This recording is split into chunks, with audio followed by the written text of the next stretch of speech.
Today, after a bad year for cereal growing, straw is short in every sense. The worst field I had was a 75-acre field. I put all the barley straw on one lorry, which was 25 tonne. I would like 100 tonne average. It'll mean increased costs for livestock farmers.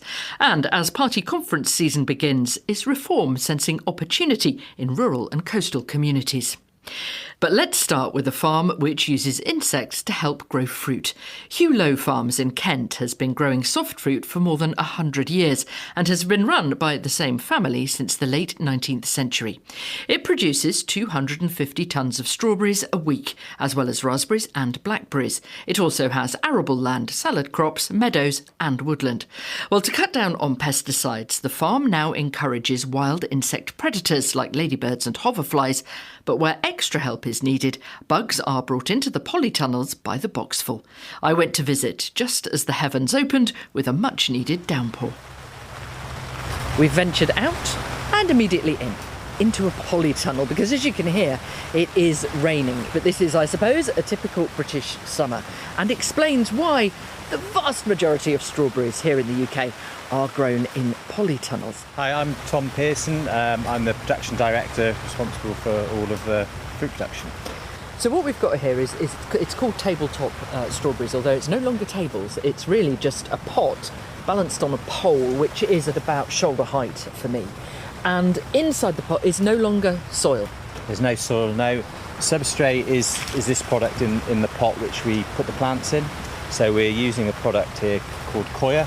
It's a byproduct of coconut production. So talk me through what insects you're buying in. So strawberries get a range of different pests, and we look at each one and then we'll target that with a specific beneficial. So in here, typically things like thrips could be quite a problem. And what's a thrip? So western flower thrip, what they do is they come in and they graze on the flowers and then they damage the fruit and make it unsaleable. They sort of bronze the fruit. So we'll look at that and we'll target each part of the life cycle. So if you look just to your right there, you'll see the flower. Yeah. And inside, just a little white strawberry flower. In that little flower. And if I just tap that out, you'll see that there is an Aureus levigatus. So this is a tiny little black hoppy fly. Yeah, that's a beneficial insect, and that will feed. It feeds on most soft-bodied insects. Oh, it's flown away. Doesn't like me. Let's get back to work. So that will feed on adult and also other stages of the thrip, and it will also feed on other soft-bodied insects like aphids. But also, when the thrips lay their eggs, they can lay them in the substrate, in the coir substrate. So we'll put in soil-dwelling mites that can feed on those. And then also another one that we use quite a lot is called Amblyceus, and that will feed on the pupa and the larvae stage. So that'll be a big part of what we centre our biological control around. But increasingly, we do get insects flying in like lacewings and hoverflies, and they will feed on them so that they're natural insects that come in and help us. How big a part, then, is the buying in of insects? I mean, how many are you buying? It's always difficult to quantify, and we do measure quite carefully by walking the fields and checking the numbers and scoring them. It's probably, 25 to 30% are bought in, and the rest are just naturally occurring and coming in. A big thing we look at is actually insects in punnets, because obviously consumers, we don't want lots of insects in their punnets, but occasionally you can get things like ladybird larvae or ladybirds in punnets. And that just actually goes to show that it's a well-grown crop and they've used biological control to manage some of the pests. It's quite a different mindset, isn't it? I would imagine completely, yes. than when you started here. Yeah. So, what were you using when you first started in fruit? Oh, well, I've been here for 25 years, so it was very chemically based when I first started. So it's very much, the answer was in a can, we used to say. That's completely changed. And then there's a lot more monitoring, so we call it precision monitoring. So all the fields are GPS mapped and we score them and we can look at the pest pressures. So at any one time, how many insects do you reckon you have working here? It's over 1 billion that we put in, but I don't know the exact number. But 1 billion? Yeah, so it is quite a lot. There's an understatement. Tom Pearson, production director at Hugh Low Farms in Kent. And you can hear more from the team there on Your Farm. That's Sunday morning at 6:30 here on BBC Radio 4 and on BBC Sounds. Party conference season begins today with the opening of Reform UK's conference in Birmingham. As always, we will be talking to all the main political parties about their policies for food, farming, fishing and the countryside over the next few weeks. Reform have been highly critical of the current government's rural policies and are keen to build on their success in attracting rural voters in the local elections. They pledge to increase the agriculture budget to £3 billion and to cut red tape for both farmers and fishermen. Reform is currently riding high in the opinion polls. It has just 4 Westminster MPs. Well, earlier this week, the BBC's political editor for the South West, Martin Oates, met the Reform UK MP and Deputy Leader Richard Tice. I asked Martin whether Reform senses electoral opportunities in rural and fishing communities over issues like inheritance tax and EU boats' access to UK waters.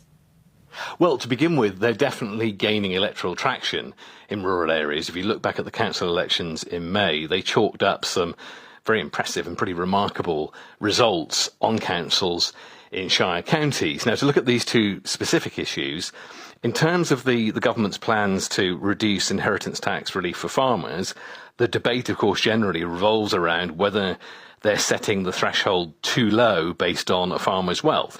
From Reform's point of view, that debate's pretty irrelevant because Nigel Farage, the Reform leader, has already said he would get rid of inheritance tax full stop. He thinks it's a terrible idea for everybody.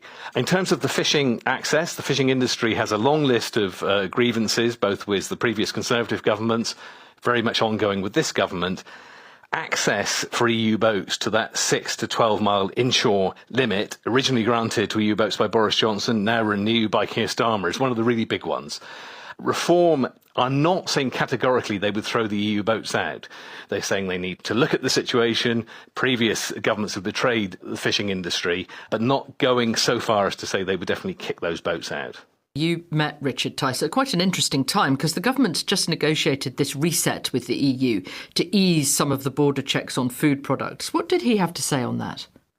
Indeed, and of course this is related. So in the horse trading that went on for those negotiations, we as the UK go and say, look, we'd like to ease some of these border checks. The big ask from the EU, of course, was that continued access to EU waters. So this is what Richard Tice had to say to me on the SPS checks, as they're known. So they say, let's wait and see. But what we do know is that they've sold out the industry on a 12-year deal they shouldn't have done, when actually the opportunity was to take back more control of the fishing industry. If they have eased those costs and administrative burdens, though, would you reverse that? Because I know, for instance, a fish exporter in Brixham, keen advocate of Brexit, campaign to leave the EU, was then horrified to find that disaster was visited on his business as soon as we did because of all these new costs and all the administration. Because of the failure of the Tories to negotiate a proper withdrawal agreement that protected the fishing industry. And, well, let's wait and see. But my suspicion is that actually the price of extending a new 12-year deal is way more painful than the issue of the paperwork. That's the message that I'm getting. But we're in listening mode to the industry because we've got to do what's right and support it properly and fully. We've talked about farming and fishing. Let's talk about some of the wider rural issues. What's your sense of where Reform is heading on things like affordable housing? There's a housing crisis across the country, but in rural and coastal areas, a pretty broad political consensus has developed.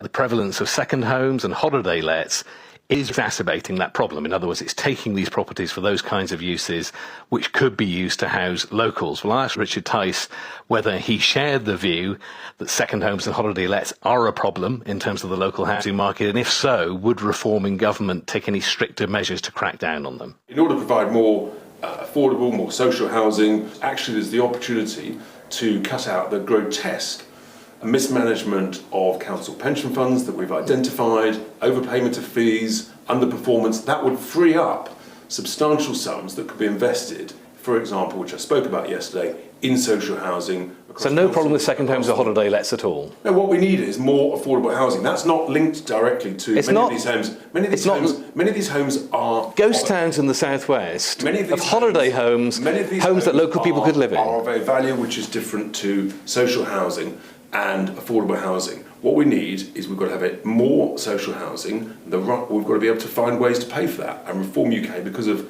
the savings that we're making in councils, that we're identifying for the first time because we're more competent than everybody else, that's how you pay for it. The Deputy Leader of Reform, Richard Tice. Thanks there to the BBC's South West England political editor, Martin Oates. The price of straw is up, another knock-on effect of this year's hot weather, which will have an impact on livestock farmers. All this week, we've focused on the business of feeding animals, or rather today, the business of making sure they're comfortable and well fed. Straw is used for bedding livestock sheds, as well as bulking out feed rations with extra fibre.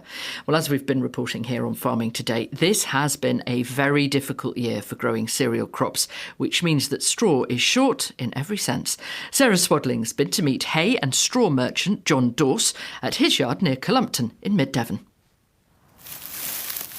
What have we got here then? Barley straw, which has come out of Dorset. What's that just beyond Oh, here? that's pea haulm. Oh, pea haulm. Normally farmers don't bother, but this year there was good crops of pea haulm and we were short of fodder. Mix it in with the silage. It's quite a good ration. So this is the pea stalks that are left after fields of peas are harvested. That's correct. I guess then it's a mark of how tricky a year this has been that farmers are even bothering to bale up what's left behind the pea harvest. Yes, it had been desperately short. The worst field I had was a 75-acre field. I put all the barley straw on one lorry, which was 25 tonne. And what would you normally expect off that sort of size field? I would like 100 tonne average. Very little straw is left this side of London. There is more straw in Kent and in East Anglia, but A, long way to go. B, Cambridgeshire, Suffolk, a lot of the straw is tied up into the power station. There is 4 power stations which burn 1 million tonnes a year. Burning straw as a greener power source? Greener energy, yeah. What circumstances have all come together to mean that barley straw in particular is in short supply? Wet spring, wet autumn, dry summer. When you say a wet autumn and a wet spring, that meant it was tricky getting it planted in the first place. What sort of price knock-on is there for the farmer that's buying straw this autumn then? Barley straw traded at the start of the year 130 to 150 pound. Now it would be more like 150, 160 pound. I've got some straw stacked very close to the M3 and every dealer sees it, and the man who has sold it to me, he is getting 3 or 4 telephone calls a day. Merchants like myself are chasing product. What's your feeling about the longer term consequences of this difficult year that's been preceded by maybe 2 other difficult years at least? What's your feeling about where, arable growing goes from here? Mm-hmm. I have lost acreage to solar panels, to birds, grasses, to wildlife mixes. Wildlife mixtures. Yeah. When I stayed in Dorset, I used to take 4,000 acres. We're down to 2,000 acres. When they aren't making any money out of growing cereals, they find other things to do, solar panels and bird seeds. It's a law of economics. Hay and straw merchant John Dorse. That's it from us. I'm Charlotte Smith. The producer is Sarah Swadling, and Farming Today is a BBC Audio Bristol production.